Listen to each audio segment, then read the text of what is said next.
principalities, against the powers of this dark world, and against the spiritual forces of evil in the heavenly realms.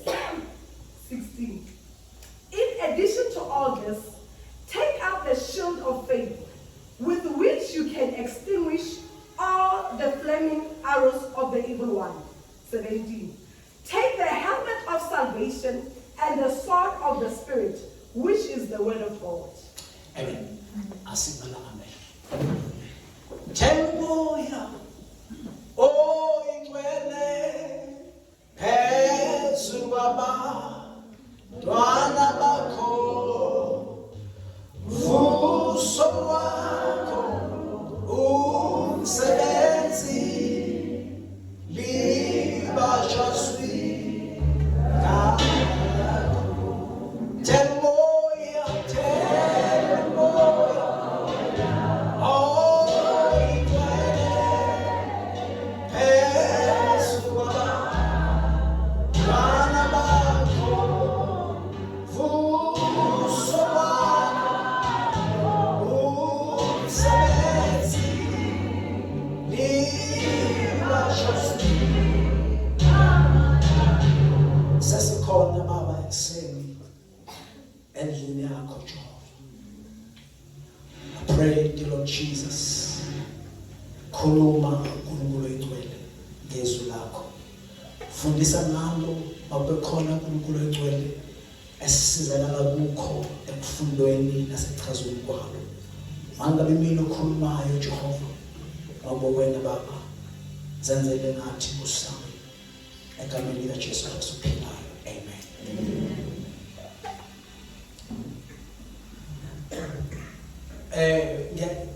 Bazalwane ngifundele iscripture esijwayeleke kakhulu.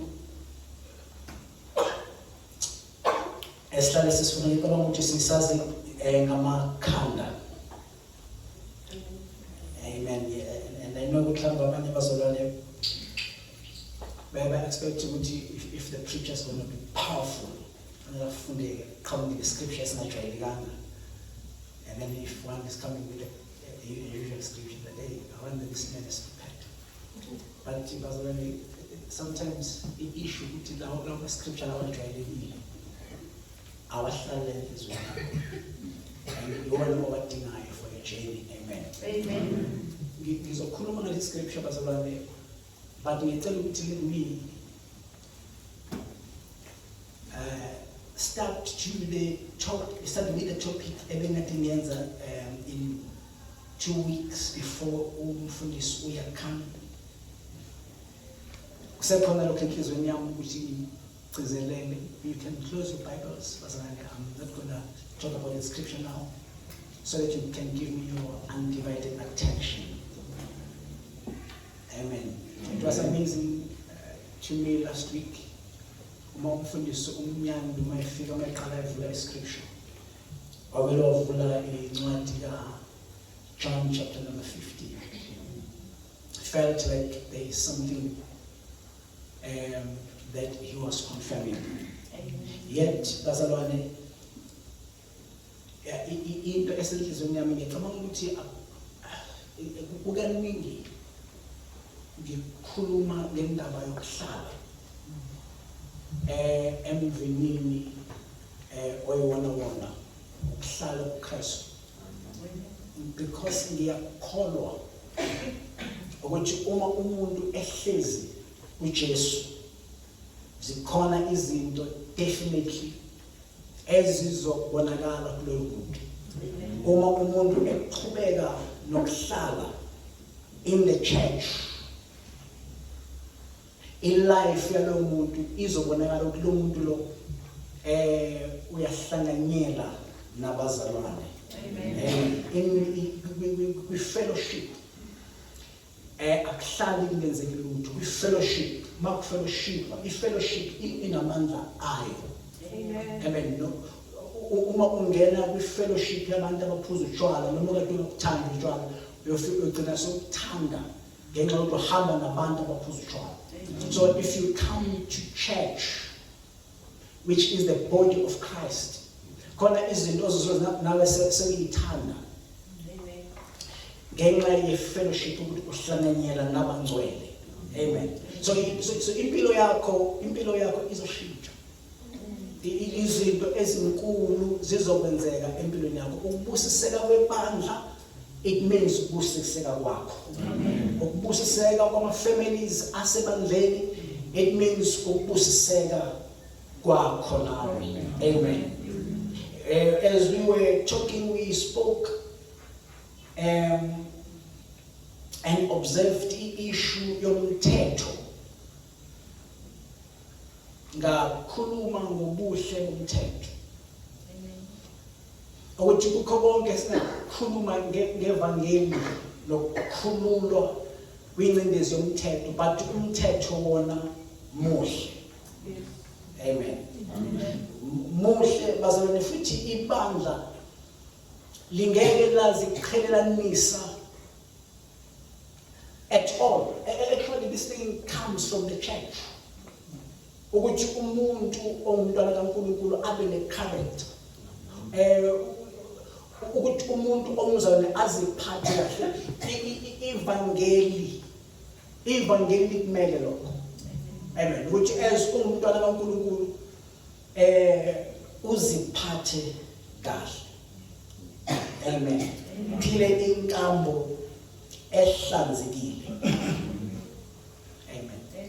Inkambo ehlanzekile. Ngiyayithanda ingane njengoba zikhuluma la ngaphambili. Ama teenager bekade attende ibizwa ngokuthi i-faith girls.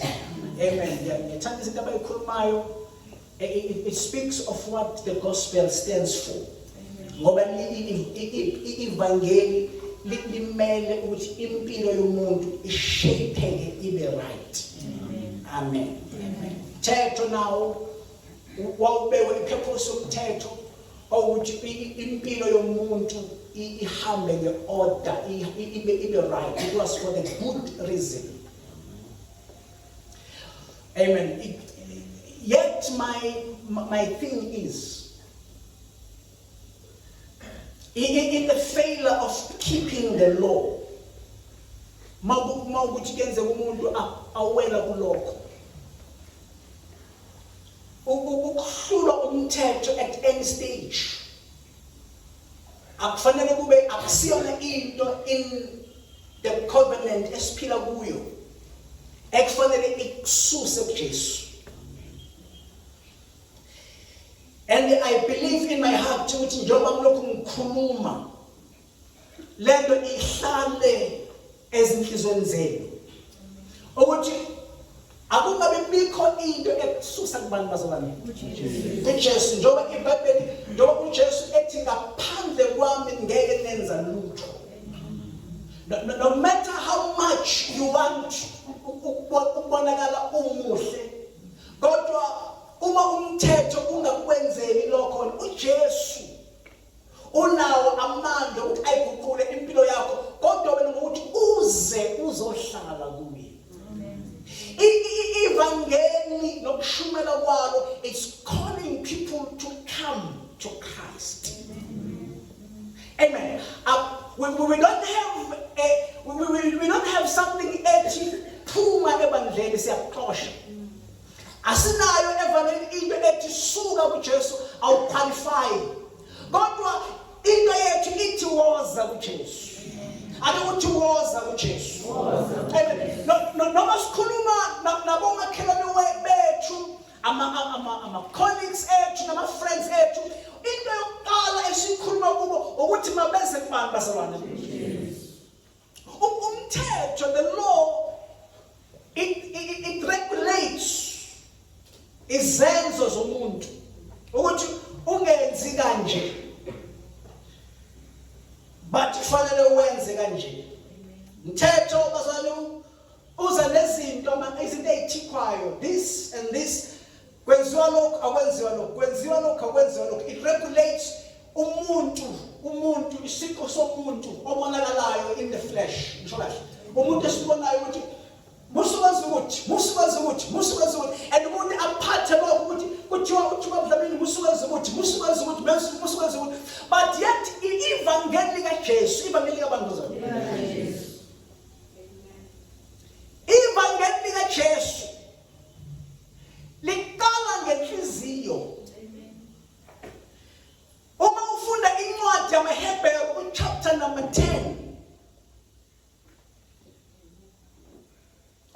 number 16.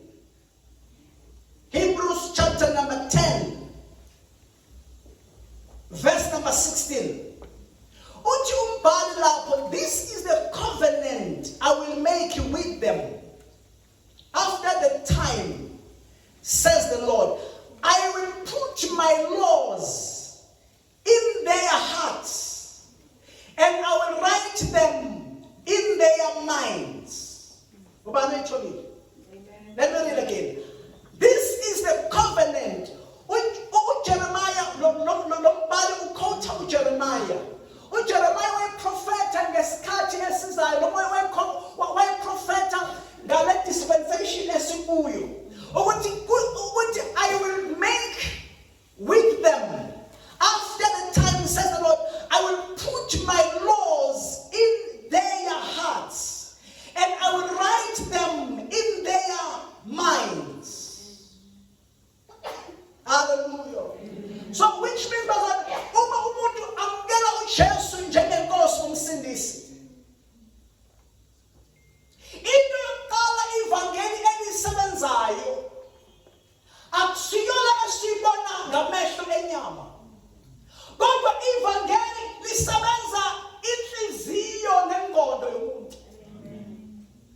Sanibona bazalwane. Amen. Ivangeli lisebenza imazalwane inhliziyo nengqondo yomuntu, ngoba zonke izinto eziqhamuka sezibonakala in the physical, izinto eziqala in the spirit.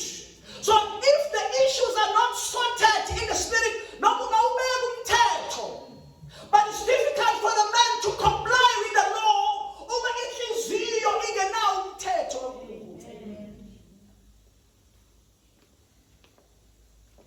That's why uma umbhali wezaga ekhuluma in chapter 23:7, uthi as a man thinketh in his heart, so he is. Hallelujah. Sitting is Proverbs 23:7. As a man thinketh in his heart, so he is. So that means, noma ungawubeka umthetho ushaye, noma ungambhalela umuntu ama-codes okuphila, umbekela izinto efanele azenze nangazenzi, kodwa uma ingqondo yakhe ingakaguqulwa, kunzima ukuthi ukuthole kahle. But indaba isenhlizweni nasemqondweni yakhe. Amen. Once the mind is fixed, uzobona izenzo zomuntu nazo ziqala zikulandela into esiyenzeke ngaphakathi. Ngiyamthanda nomunye emhlabeni uma ethi ngimbona lapha kimi, uthi ngimbona lapha kimi ehlanza inhliziyo, ngoba something that needs to be washed is the heart. Hallelujah. But if I'm only giving you the law, it's not confuning, and then you try the corner, law comes a breaker in relationship. Ekufanele ukuba nayo uNkulunkulu.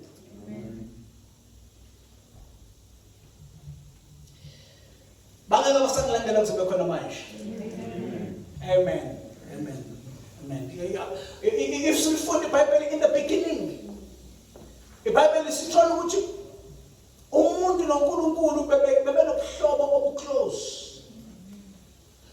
Kodwa ngenxa yomthetho owaqala wabakhona, and then it was the time umuntu ahlukana khona noNkulunkulu ehamba ayotsasha ngenxa yemazalwane, ngenxa yomthetho. Kwasefika umthetho othi ungadli esitheni esithile in the garden, and then loyo umthetho loyo yiwo owabreaka i-relationship, because uAdam wabese concentrated in what he did, and then i-relationship yakhe before ngabe unaye noNkulunkulu yabreakwa ngenxa yemazalwane, ngenxa yomthetho.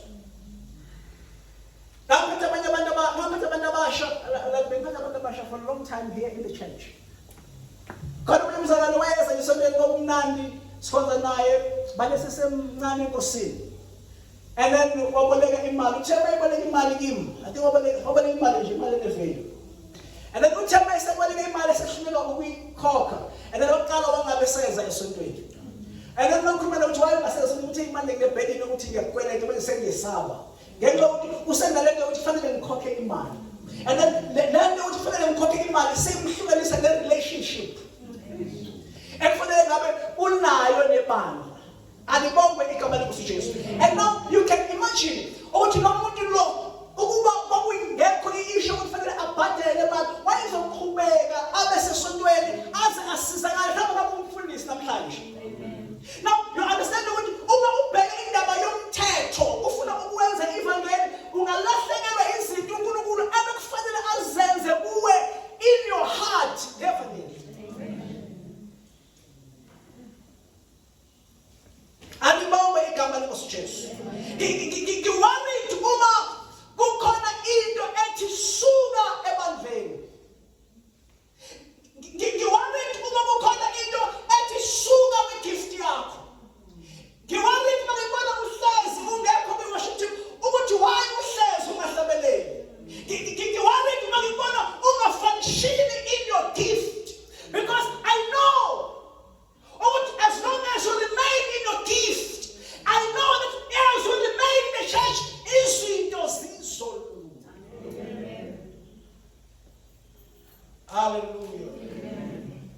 In relationship yakho noNkulunkulu, may it not be broken. Amen. Ngoba sisesikhathini somusa. Indaba lena yomthetho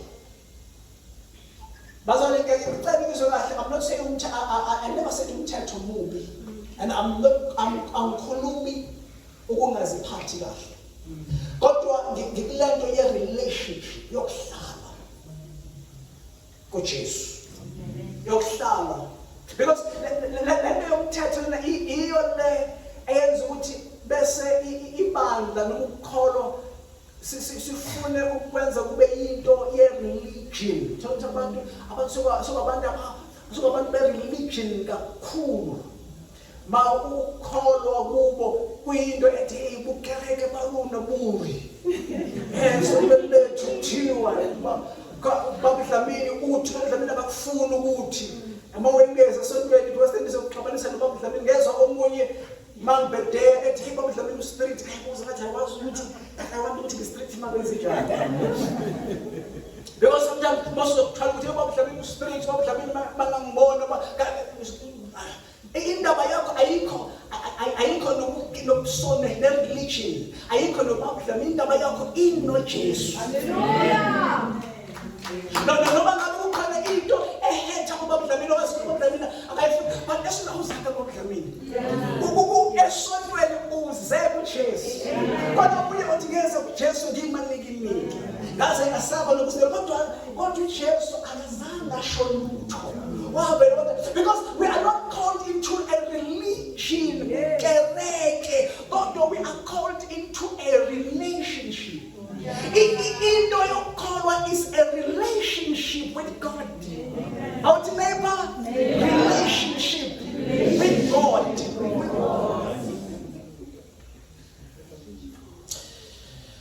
Hallelujah. One more time, it's a relationship with God. Relationship with God. Yokuqala eyaphazamisa abantu be-religion nabantu bomthetho ngesikhathi sikaJesu uma bemlalela wathi uma uJesu athi but why ungihlupha mama ngoba kufanele ngabe ngihlala endlini kaBaba. Wathi mama bekhuluma lapha ethembeni sihambe ebashaya leswebo wathi indlu kaBaba. So abaJuda yabaqala lento yokuthi bona phela bazi uNkulunkulu bazi uNkulunkulu manje lona othi uBaba indlu kaBaba umsebenzi kaBaba uJesu he came to introduce us into a relationship. How would a relationship? That's why uma esibafundisa ukuthandaza uthi anibo ukuthi Baba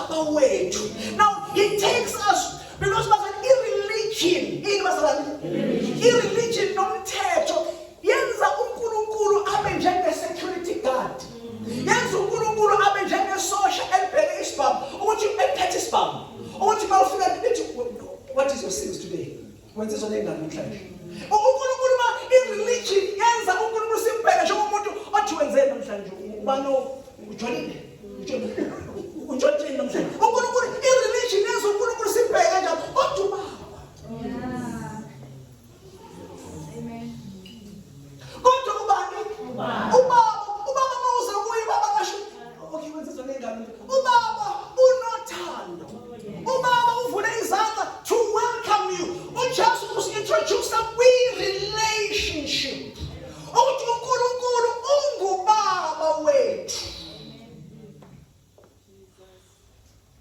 i-religion nomthetho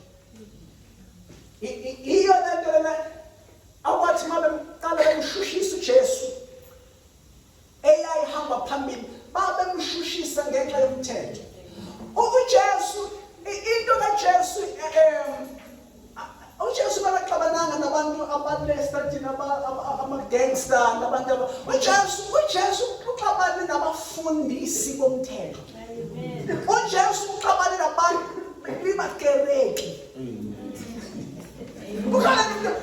uJesu bazalwane uJesu uma ekhuluma indaba yakhe kuLuke chapter 9 verse number 22 uthi the Son of Man must suffer many things and be rejected by elders. I want to by the elders. Yes,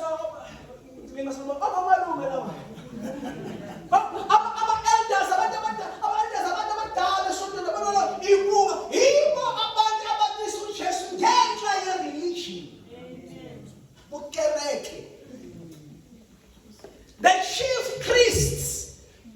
priests are in the house of the Lord.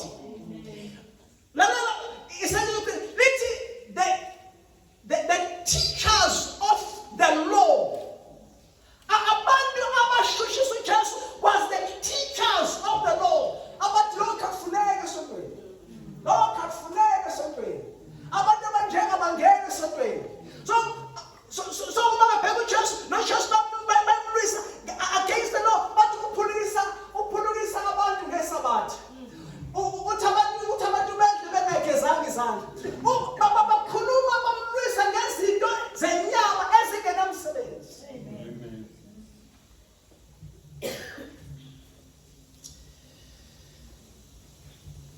And you will be amazed. Sometimes abanye abantu ekufanele ngabe uNkulunkulu uyabasiza in the church. Barejectwa in the church abanye abazalwane abacabanga ukuthi benza oku-right ngokuba-reject. Khona abanye abantu aba-rejecta abanye abantu bacabanga ukuthi they are being godly. That they don't know what they are killing the souls that are coming to Christ. Kabukereke babona. Awuthi bukereke babona. Because much of what you is anger, but the heart is dirty. But evangelical church needs to come. I will also this. But Peter next week. Evangelical church needs to come. I want to come. Now, so you think amen. I don't know why I should have the street. Yeah, but when it comes to you, I don't want you going away of the church. Isn't it you lie over you and church? Do you know what you want to something? I can't come to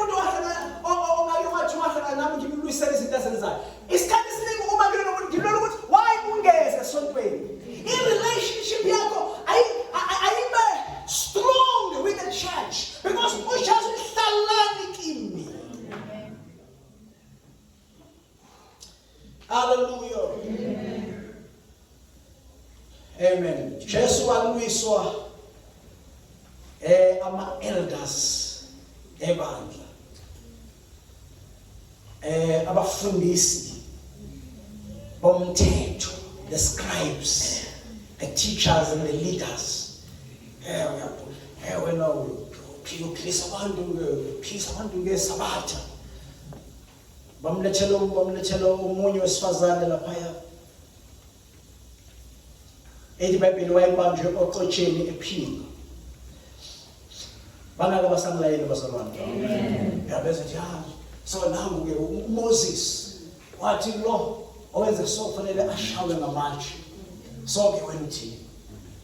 Jesu bathula ukuthi bathi ongela sono phakathi unakathathe itshe.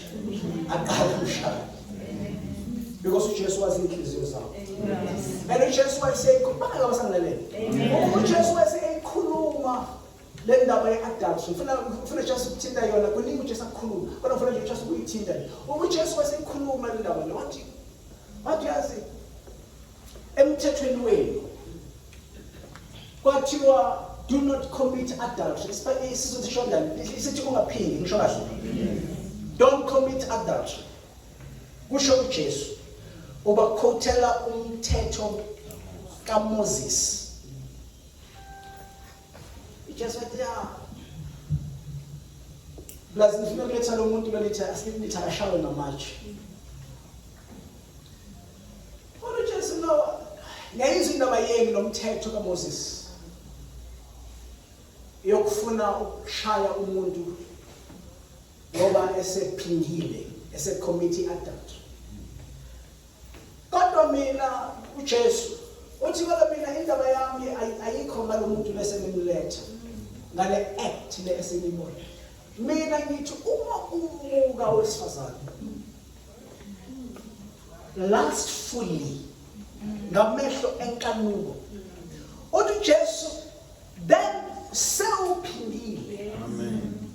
So that means uJesu uchaza ukuthi uma ulwisa umuntu for ukuphinga i-adultery, you are fighting with the tree, but you are leaving the roots.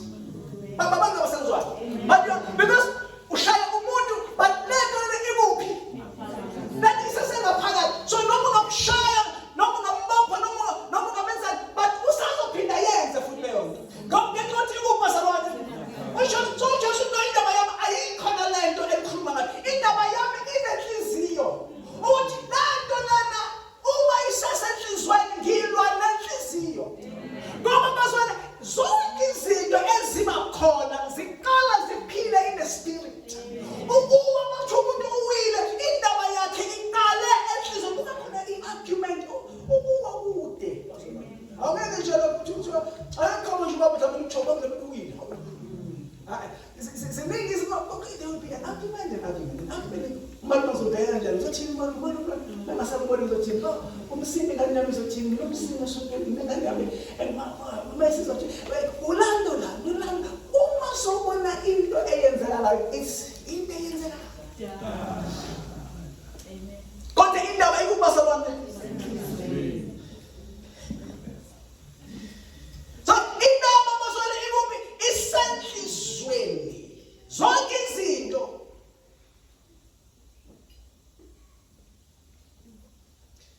esizibonayo eziphathekayo, yonke into ekhona emhlabeni noma yini ekhona emhlabeni, even yourself, indaba yakho iqale in the spirit. Lendlu esikuyo iqale i-idea, iqale zonke izinto ziqala in the spirit. That's why uma uPaul ekhuluma ebandleni lase-Efesu. Now I'm coming back to my scripture. Go verse number 12.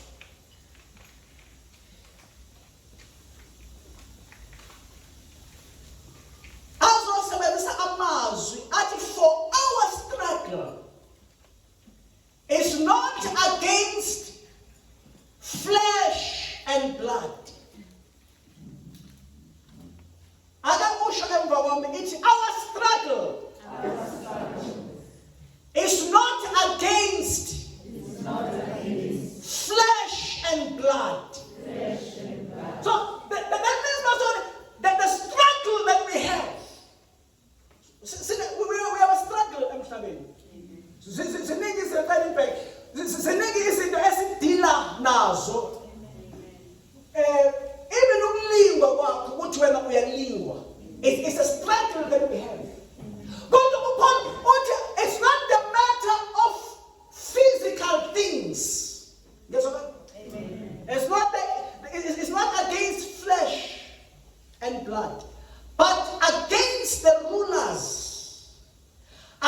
against the authorities, against the powers of this dark world, and against the spiritual forces, against the spiritual forces of evil in heavenly realms.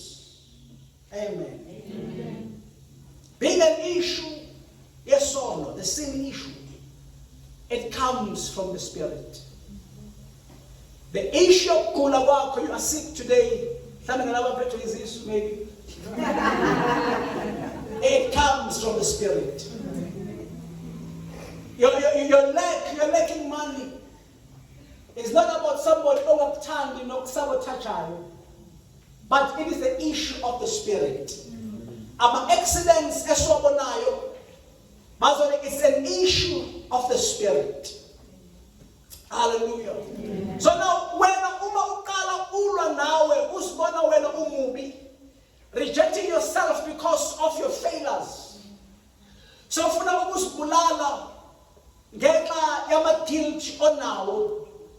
you are not solving the issue.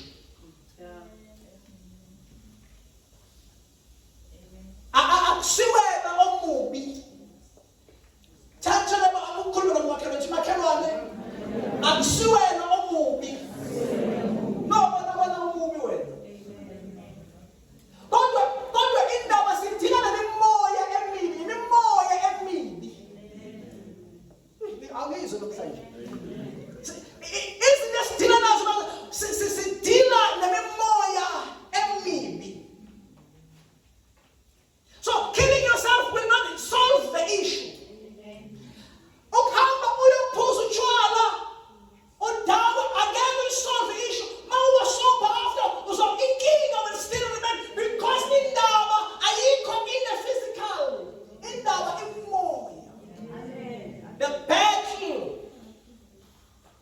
about the rulers. Amen. The rulers. A ruler is a person. Is a person or keeper among orders. So that means in the dark world, kukona la ushukona indawo efashini ezishaya imithetho. Uma umuntu a ruler ipha imbazalwane. Amen. If a person is a ruler, unikeza imbazalwane ama orders imithetho ngezwakala. Ama instructions ukuthi fanele kwenzeke ukuthi fanele kwenzeke ukuthi fanele kwenzeke ukuthi fanele kwenzeke ukuthi. So that means kukhona indawo eminyama efashini yakamoya. La kukhulunywa khona ukuthi onke amantombazane ale valley ale ndawo under 17 years mayifika 17 years fanele akhulelwe. La yonke khona la ikhamba khona endaweni la ikhulunywa khona endaweni eminyama. Akusiyela umntwana lo. Kodwa into yakubazalwane. Kunama rulers in dark places. La manufacture khona kubekwa khona izinto ezithi abafana abalo 17 years bonke babe addicted to biwunga. Babe addicted to alcohol. Izinto ezibhalwe endaweni ezimnyama. Amen. So we understand ukuthi le ndawo ayikho in the physical. It's not about the child. It's not just about the child. Kodwa ama-delegates omnyama la kukhulunywa khona la kwenziwa khona ama-orders kubhalwa khona izinto ama-assignment omnyama khona amadimoni bazalwane abeke ama-orders ukuthi abantwana be-village i-village abantwana be-village babe inkohlakalo khona la iqhamuka khona. Amen. For understand ukuthi uJesu wayagijimela izinto zakamoya. And there are authorities. I can put in the authorities. Amen. There are authorities. I'm not but there are authorities. That are going around to enforce the rules. Yes or no? Amen. Njengoba kumiswa ama-robot. Fayeba khona ama-robot e-South Africa. Onke umuntu mayefika robot ile ready fanele afike ame emanini green bese eliyavula. I-rule ekhona eSouth South Africa. And then bese kukhona amaphoyisa. Amaphoyisa azo-enforce ukuthi wena ulandele umthetho. Spiritual forces azophusha ukuthi abantwana baye kulo noma abantu baye lesisono esistressed endaweni esimnyama. Your friends abangani bakho ntonta abangani nje bayo abangani bami nje bathandayo sidudana kahle nabo kanti abangani abangama forces obumnyama ukuzofundisa izinto ezingcolile. It's like the friends, it's like usual friends, but from hell to enforce the rules. Your social platforms that were turned around, I'll tell you to a steady iPhone. Your social platforms. Don't want to say we're addicted with social media. God is introduce Amen. And now nama movies some abanye ama magazines pornography. Jani lokubuka lapha yena ngiyabuka the innocently kanti usathane khona into ayenforceayo. One of the days land is over physical. It is in the spirit. Hallelujah. Amen. And the powers of this dark world, those witches, those magicians, abantu abapractice okungalungi. Amen. Yiwo wonke lawo ama-delegate aphusha abantu bebabe corrupt. Njengoba ubona umhlaba uba so wild, so bad, ugcwala ukungcola, base kukhona amandla omnyama aphusha lezi zinto ukuthi zenzeke. Uma ekhuluma uPaul verse number 16 ngiyamthanda uthi yena, in addition to all this, take up the shield of faith. Ngiyacabanga ukuthi isizulu sothi thathani isihlangu sokukholwa. Wena uthi uzale kukhuluma futhi isizulu. Yes, funda my brother, verse number 16. Kukho konke nithathe isihlangu sokukholwa. Kukho konke nithathe isihlangu sakubazalwane. Akanisho makhulisa isihlangu sakubazalwane. Nasi indaba lekutala khona. Indaba iqala ithi thatha isihlangu sokukholwa. Kholwa wena. Mawukhona into soyishumayela kuwe, soyishumayela ukukholwa thatha isihlangu. So it means ukukholwa kuyisihlangu. Bakhona into ethingayo uthi ngihawu nakhe nini bazalwane. Hayi bazalwane angengivale. Manje nakhuluma angivale. Manje ngifeba bongakhulumi. Inkosi izovalwa. Manje lesi sakho lesiphethe. Bazalwane isiphi isihlalo esifunakalayo? Ukukholwa kuyini bazalwane? Isiphi isihlalo esifunakalayo bazalwane? Ukukholwa kuyini bazalwane? That's all okay. Take up the shield of faith. Come on, my brother. Eniyakuba namandla okucima ngaso yonke imicibisholo evuthayo yomuntu. Ngokhona nizotima imicibisholo. Once umuntu esekhona bazalwane uzokwazi ukucima. Leyo micibisholo ezayo. Amen, amen, amen, amen. Ngokholwa. Bazalwane mawusukholwa awulindi umamdlamini ukuthi akutshele ukuthi wena sowumntwana kaNkulunkulu. Awudingi ukuzokhunjuzwa njalo ukuthi umntwana kaNkulunkulu. But lokho uhlala ukho ngokholwa ukuthi okay. Namhlanje noma ngabe basangithuka bathi ngingukuthi ngenza ukuthi kodwa ngokholwa sengingumntwana. Amen. kaNkulunkulu. Amen. Angilindanga iSunday. Only is all share ukuthi umntwana kaNkulunkulu. But sending a relationship noNkulunkulu. So that means angisahambi ngedwa. Kune army yasezulwini esihamba nawe. Ngoba bazwane isitha. Uma sizosebenza empilweni yakho. Sisebenzisa i-ignorance yakho, ukungazi kwakho. That's why umalume ngena ngamanye isifundisa uthi abantu bayabhubha ngokuswela ulwazi. Kodwa lokhu kuthatha kube kuwe ukuthi awusahambi wedwa, umntwana kaNkulunkulu, which means umoya kaNkulunkulu uhlezi kuwe. Noma ungakezwa lutho. Noma ungabikhaya basana.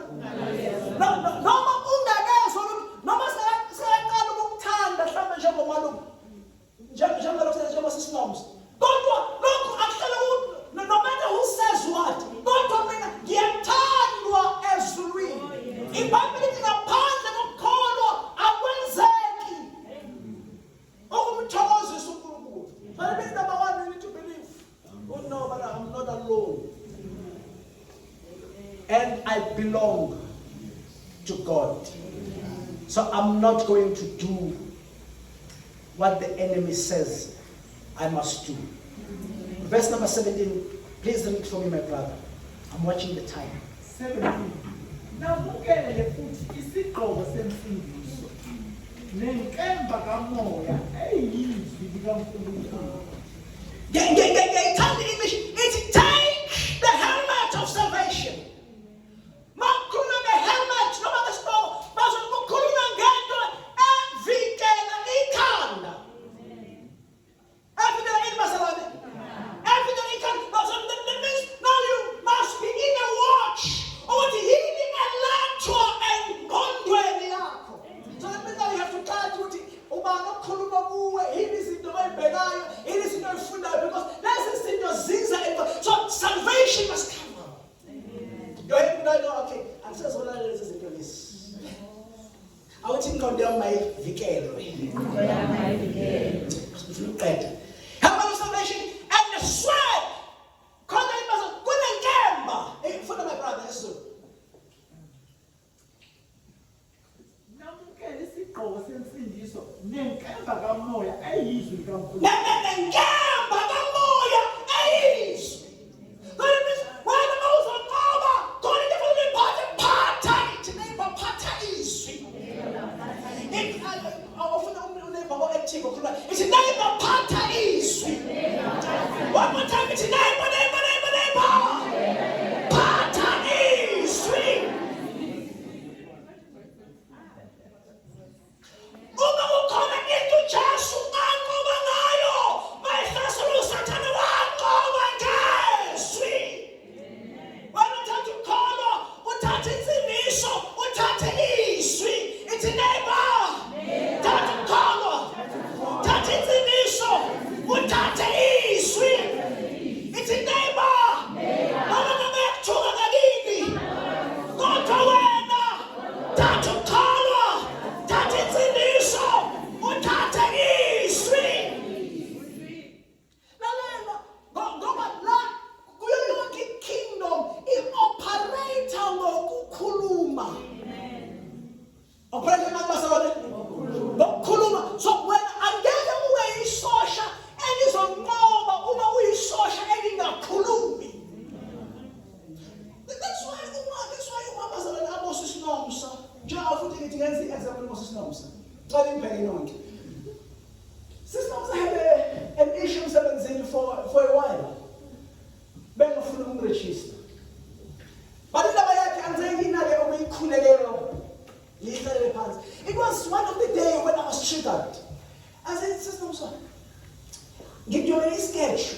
Mama ngikhuluma nawe bongifonela une issue. I take iphepha ngibhale phansi. Zonke izinto ezikhulumayo. Ngithi okay, ubani ofanele aregister? Ubani onqabayo? Ubani ngabhala zonke izinto ayikhulumayo. Because one thing I know, ukuthi into ikraftiwe. Ikraftiwe ebumnyameni. That's why even ugula, angibeka izandla ngithi okay, so I will ask you, okay, ngihlupha nini? Kwenzeka kanjani? Give me details, iqale nini? Ebusuku emini. I'll take and I'll write down.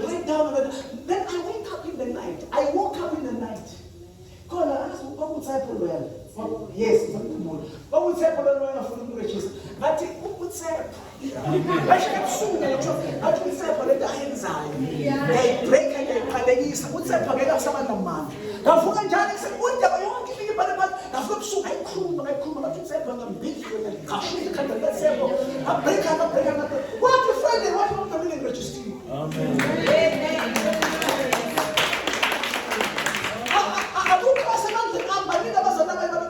But I'm drawing a picture of what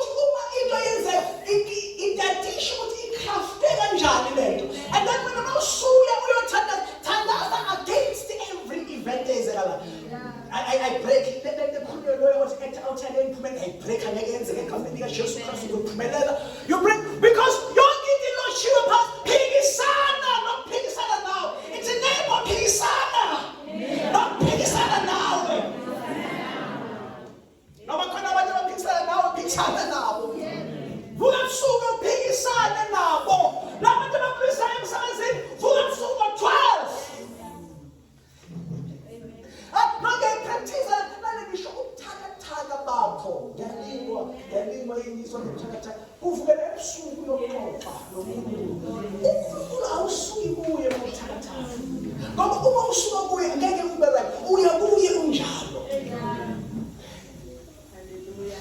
Let me close. Let me close. What to John 15:2? John 15:2. Only he cuts off every branch in me that bears no fruit, while every branch that does bear fruit, he prunes so that it will be even more fruitful. There is someone else that because they have this card. Let me tell you something. Njengoba sikhuluma ngegrace, sikhuluma ukuthi yiza esontweni. Ngani ngeke sesengiyavala. Let me tell you something. Understand this thing. No.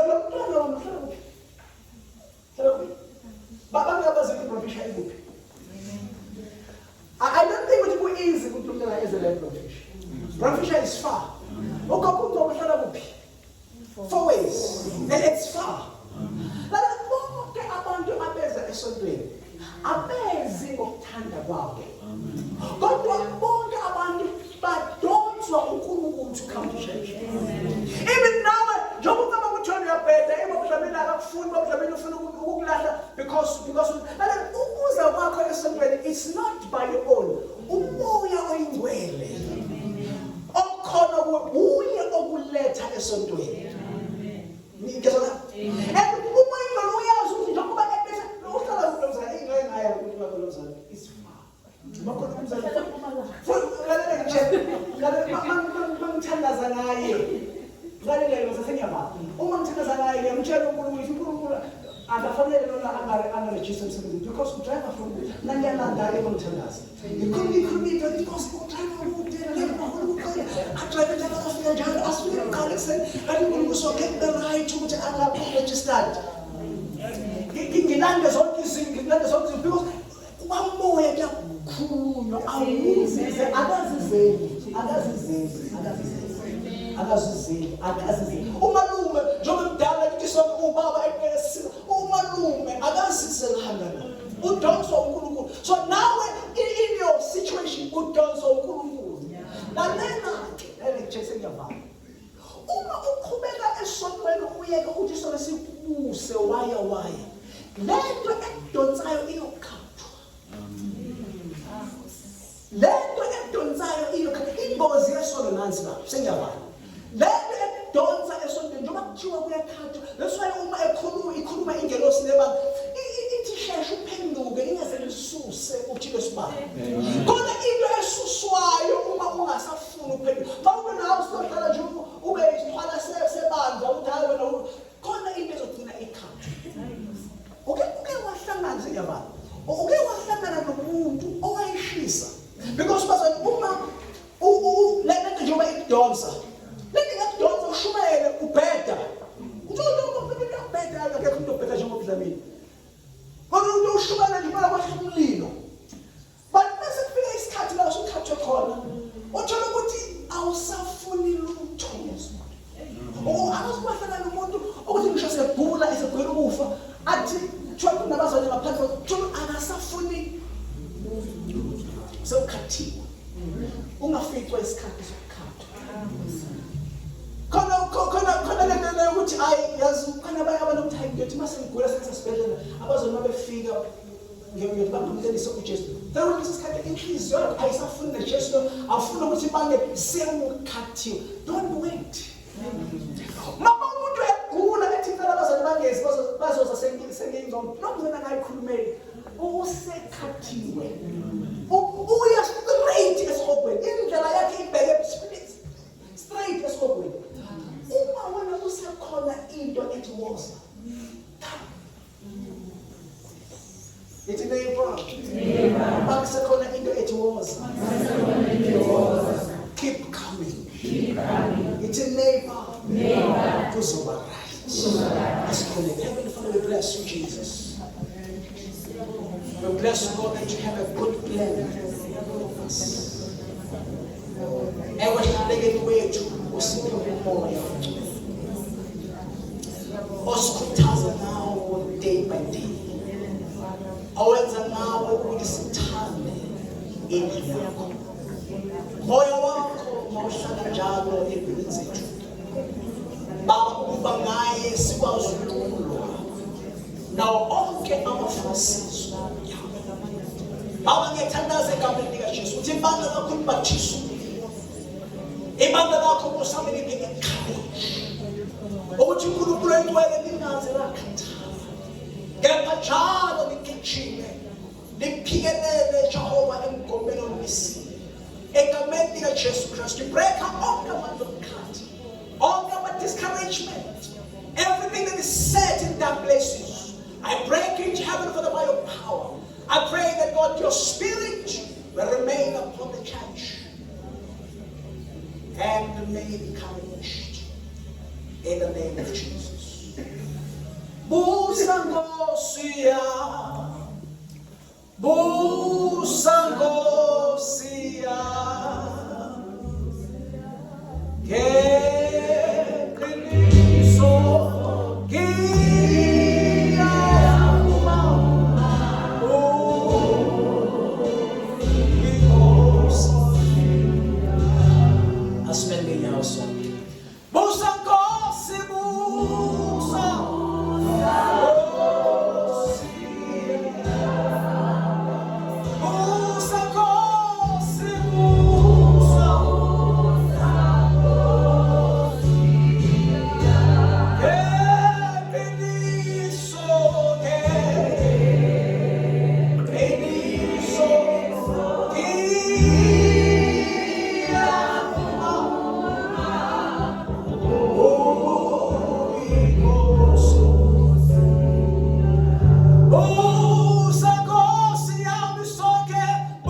Father God, we pray for your word.